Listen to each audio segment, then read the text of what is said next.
The magic lamp. Narrow gauge engines work very hard. They puff and chuff all day up and down the hills. One day, the winding gear that carried coal trucks up and down the incline broke. The engines had to work extra hard, pulling heavy coal trucks up and down the long, steep track. Until, at the end of the day, they could ease their aching axles. That evening, Thomas puffed into the transfer yard. All the narrow gauge engines were there. Thomas was delivering steel winches and wires to repair the broken incline. "Listen, Thomas," hooted Rusty. "Scarloey's telling us a story from the hills."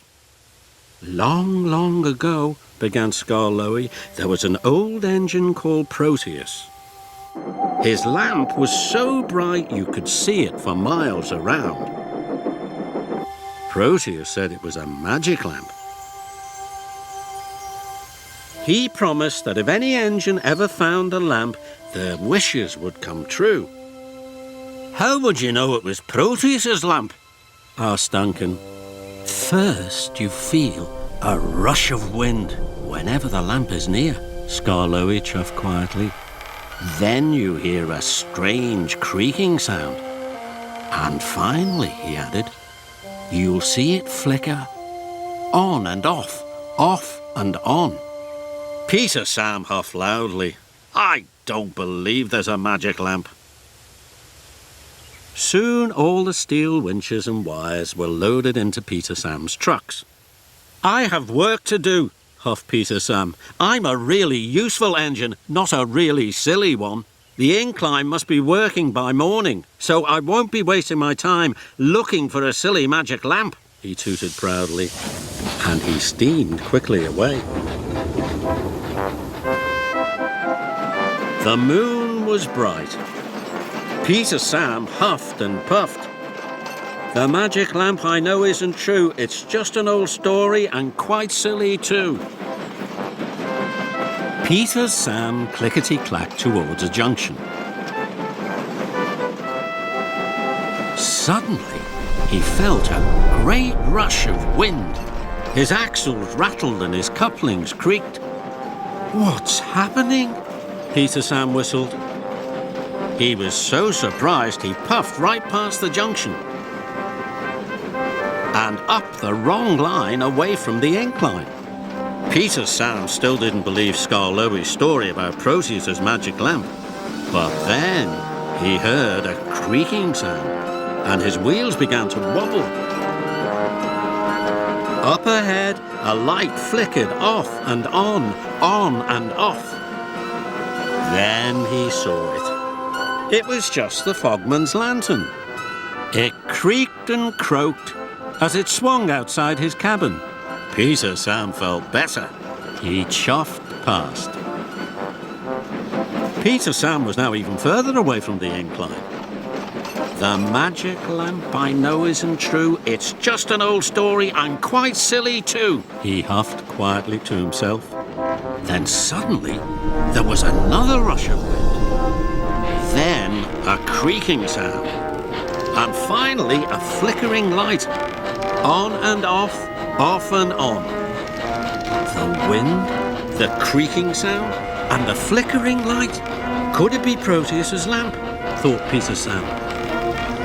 Then he saw it. It wasn't Proteus's lamp. It was the light from a bonfire at the children's campsite. And it was the trees that were creaking in the wind. "I knew that all along," sighed Peter Sam. But now he chuffed on even more slowly. Peter Sam was now at the bottom of a steep hill, and now he was completely lost. He didn't know what to do. "I wish I could find the incline, and I wish I could be safe at home in the sheds with the other engines." "And I wish," Peter Sam puffed quietly, "I wish I could find Proteus's lamp. Perhaps then my wishes would come true." Suddenly he felt a rush of wind whip around his wheels. Then he heard the strangest creaking, croaking sound. And then he saw a flickering light that flashed on and off and on. It came from the top of the hill. Peter Sam gasped. It must be Proteus's magic lamp. He knew he had to go up the hill and find it.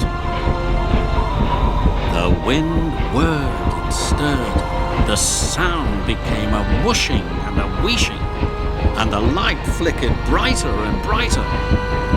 Peter Sam puffed to the top of the hill. And there was Harold the helicopter. His blades made a wind that whirred and stirred.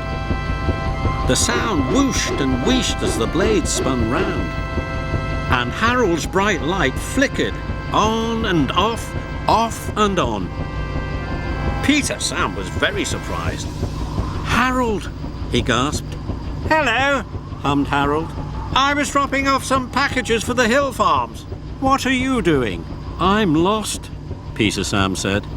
"And I'm going to be very late to deliver the winches and wires to the incline." "No problem, old chap.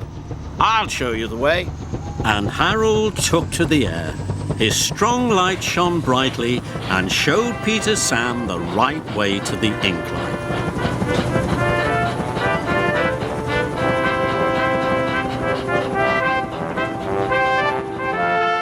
Later, on his way home, Peter Sam couldn't stop thinking about what had happened. "Maybe," puffed Peter Sam quietly, "you don't have to see the magic lamp for your wishes to come true. Maybe it's enough just to believe in it."